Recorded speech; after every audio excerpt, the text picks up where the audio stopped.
Grace and peace be multiplied unto you.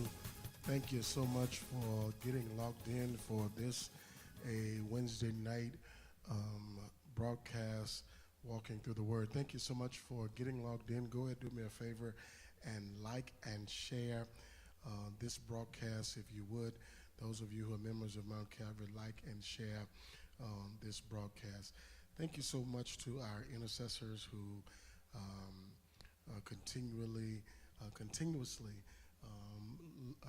keeping us lifted in prayer. We appreciate you so much. We appreciate you so much. There's a couple of things that I want to accomplish tonight. I want, number one, first and foremost, next Wednesday night, we will be back in person for our Wednesday night Bible class and prayer, as well as full blast with our Sunday school ministry. So bring your young people out for Sunday school on Sunday morning, and then Wednesday night join us for Bible class.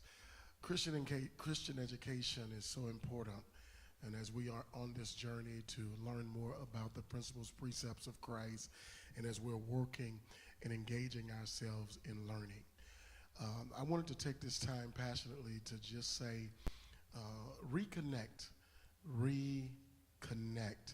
and we have to do we have to do a better job of impacting our community, and we have to do a better job of making sure that our church is a pillar in this community as well. How do we do that? We do that by internally putting together a plan or strategy on our areas of focus, We can't do all things, but we can do our part to impact this community. And I wanted tonight to compel you, I wanted to charge you to engage yourself into what we're trying to accomplish as a ministry. Our Wednesday night gatherings are going to be unique. They're going to be different now. We may have on Wednesday nights 15 to 20 minutes of teaching some Wednesday nights, but that will conclude with some family time. And so I've put together this formula or this piece on Wednesday nights where our balance is not only are we walking through the Word together, but also secondly, we're having some family time. And so what do you do at family time? You talk, you discuss things about the family, you discuss how the family, what issues are facing the family, you break bread, all of those things. And so I want to encourage you, as you are a part of reconnecting with ministry, not to miss family time on Wednesday nights. Well, Pastor, give me the exact Wednesday that it'll be family time. Well, I'm not going to do that, because I want you to engage yourself on Wednesday nights. And so it's some Wednesday nights where we'll come in, and guess what? It'll be our Wednesday night 15, 20 minutes of teaching, and then we'll go right into our family time. And so, of course, that won't be on Facebook Live, that won't be on YouTube or any of our social media outlets, because, again, it'll be our personal family time. What do we discuss at family time? You discuss the issues facing the family. You discuss what the family is doing well. You discuss the goals of the family. And so I've put that together. It's strategic, and I want you to be a part of that on Wednesday nights. That would only happen on Wednesday nights. We'll have some time of teaching, and then we'll move into our family time where we'll break bread together, and we'll just hang out in a relaxed setting as we're engaging ourselves and going to engage ourselves in the strategies of what it is that we need to do to impact our community. That is my heartbeat. That is my desire. I don't want you to miss out on it. Well, nobody told me. Well, he should have now. Nope. It's family time. And so if you want to be a part of those discussions, I want to encourage you to be here on Wednesday nights. Guess what? You don't get the luxury of knowing what Wednesday nights, because I don't want you to only come for family time. Oh, I'm only going to Wednesday when there's family time. Well, you don't know when that will be. So I would encourage you to come on Wednesday nights, and so you can be a part of this new process of what we're going to try to accomplish through our Wednesday night experience. Again, we'll have some teaching, and that teaching necessarily doesn't have to be done by Pastor Johnson, but it'll be strategic as we're going to engage to use everybody. But I want you to reconnect. I want you to reconnect with ministry. These next few Wednesday nights, as we begin to get back into in-person on Wednesday nights, you don't want to miss them either, because we're going to be looking at some tangible practices. We're going to be looking at what we should be doing as it relates to ministry, how we should kind of go about our business, even on Sunday mornings, and what those different things look like. So we're going to be discussing some tangible things that we can put in place. So we'll teach something, and then we'll put it in place. We'll train on something, and then we'll put it in place. And so that's kind of what our Wednesday nights are going to begin to look like, because I think we have to elevate how we do ministry. And I think a lot of times we can spend so much time into just inspiration, but then after inspiration, then the inspiration is gone and we do no work, right? And so I want us to get to the place where we're doing the work, and so you don't want to miss those things on Wednesday night. I hope you've enjoyed trying to walk through the prodigal son. And when we look at him, and you look at the prodigal son, and you look at him coming home and wasting his living and his inheritance, right? He wasted everything. And we got first glimpse to see his mistakes and his errors.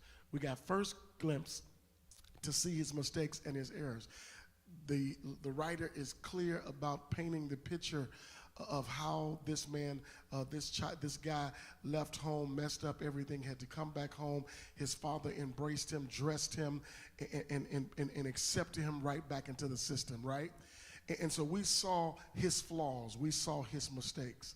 And you would think that after he came home, then the story would end, because he's now back in the system. Dad has loved him, and he's now back in the family system. You'll think story ended. But it's interesting that there's another personality at home. There's a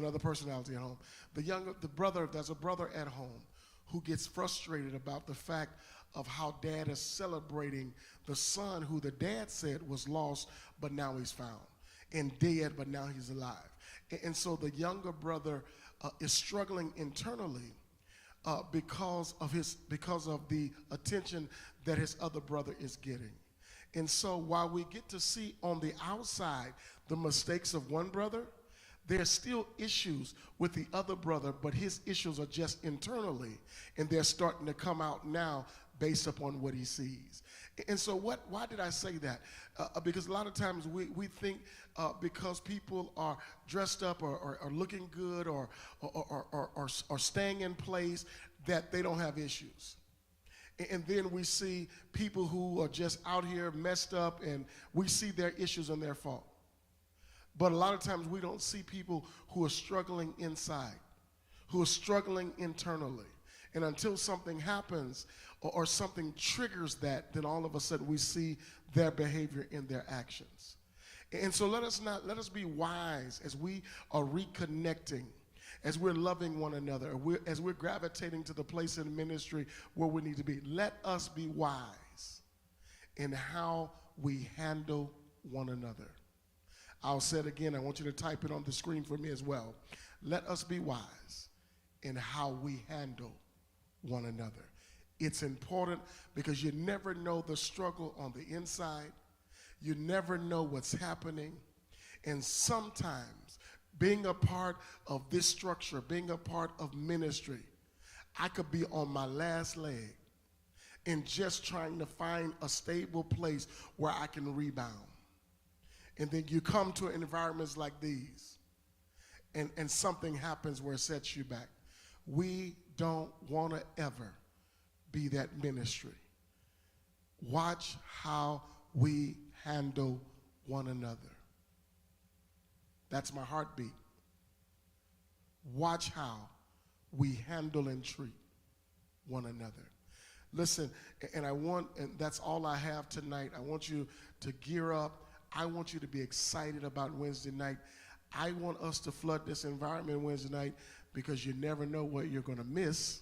You never know you're going to miss because, again, when we do family time, you're not going to have the luxury of being on Facebook Live and being in our family setting. And so I want to encourage you, Wednesday nights, we're changing the structure of what that looks like. And so come and hang out with us. I love you so much. God bless you. Adhere to the announcements. We've got envelopes with 100 days of giving.